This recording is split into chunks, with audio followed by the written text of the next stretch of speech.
بہرحال ہم آتے ہیں حسین صاحب ملٹن کین سے. انہوں نے یہ پوچھا کہ البتہ یہ سوال ظاہراً ہم سے پوچھا ہے، اہل سنت کے شاید ہیں، انہوں نے ہم سے پوچھا کہ آپ امام حسن مجتبیٰ کو نہیں مانتے ہیں، اس کے بارے میں، یا پھر صلح ہوئی تھی تو اس کے بعد بھی آپ جو ہے نا جن سے صلح کی ان کو آپ برا بھلا کہتے ہیں.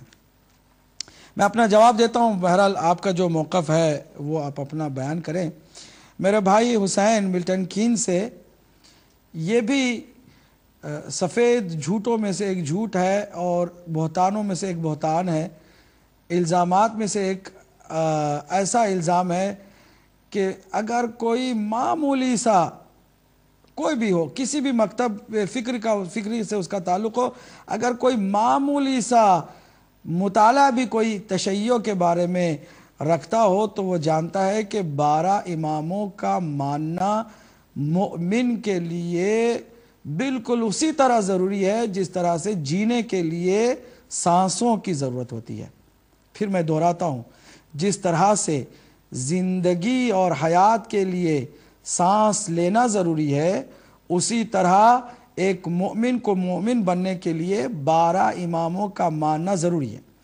12 اماموں میں جو دوسرا امام ہے، تمام شیعوں کا دوسرا امام، بلکہ تمام انسانوں کا جو دوسرا امام ہے، وہ امام حسن مجتبیٰ علیہ السلام ہے. امام حسن مجتبیٰ علیہ السلام کو جو نہیں مانتا وہ مومن ہی نہیں ہے، اور جو جان بوجھ کر امام حسن مجتبیٰ کے خلاف بات کرے گا، گالی دے گا اور ناصبی بن جائے گا، وہ تو دائرہ اسلام سے خارج ہو جاتا ہے.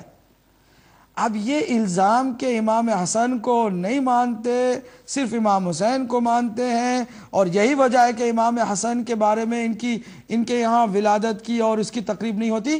شرم کرو، خدا کا خوف کرو. ایسا سفید اندھیرے میں اگر تیر چلاتے ہو تو وہ تو زمانہ چلا گیا، اب تو میڈیا کا زمانہ ہے. ہدایت ٹی وی پر امام حسن مجتبیٰ کا ذکر برابر ہوتا رہا اور ہوتا رہے گا انشاءاللہ المستعان، اس لیے کہ ہر مؤمن اور مؤمنہ کا دوسرا امام حسن مجتبیٰ علیہ السلام ہے. امام حسن مجتبیٰ علیہ السلام کو خود ایک طرف سے الزام دے دیتے ہیں کہ یہ نہیں مانتے، اور پھر اپنی طرف سے ایک دلیل بھی نکال.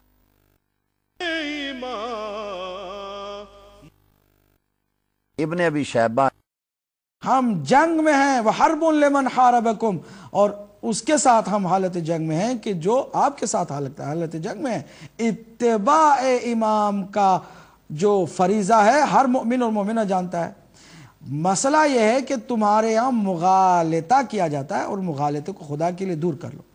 مغالطہ یہ کیا جاتا ہے کہ صلح کی تھی تو پھر ہم بھی جناب جس سے امام حسن مجتبیٰ نے صلح کی ہے ہم بھی ان کو اچھا مانتے ہیں.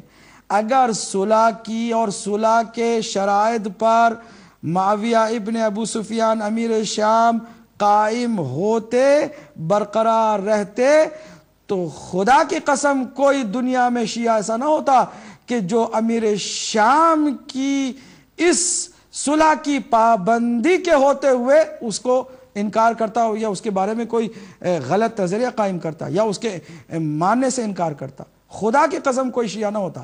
لیکن پڑھو نا، بات آگے بھی دیکھو نا، قرآن جیسے خالی پڑھنے کے لیے نہیں ہے، تدبر کرنے کے لیے، ویسے تاریخ بھی ہے.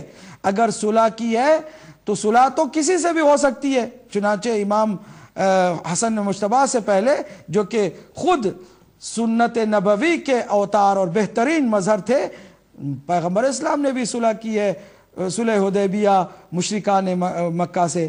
لیکن اگر پوری توجہ سے دیکھیں، اگر شرائط کے پابندی کا اگر کوئی معمولی سا بھی ہمیں تاریخ میں ماحول نظر آتا تو ہم بھی معاویہ ابن ابو سفیان کی امارت کو تسلیم کرتے اور ذرہ برابر اس کے بارے میں کچھ نہ کہتے. لیکن تاریخ میں پڑھو، دیکھو، یہ مسلمات میں سے ہے، اور تاریخ کے مسلمات کو ہم دونوں کتابوں میں دیکھتے ہیں اور دونوں کتابوں سے پڑھتے ہیں. اور انشاءاللہ قبلہ سے پوچھوں گا کہ تاریخ میں یہ نہیں ہے کہ معاویہ ابن ابو سفیان نے صلح نامے کی دھجیاں اڑائیں اور ایک بھی شرط پر عمل نہیں کیا، ایک بھی شرط پر عمل نہیں کیا. اگر کوئی صلح کرے اور شرط پر عمل نہ کرے تو وہ تو عام انسانی معاشرے میں بھی لائق مذمت ہوتا ہے، چاہے جائے کہ وہ اسلامی معاشرے کا فرد ہو۔ اگر عام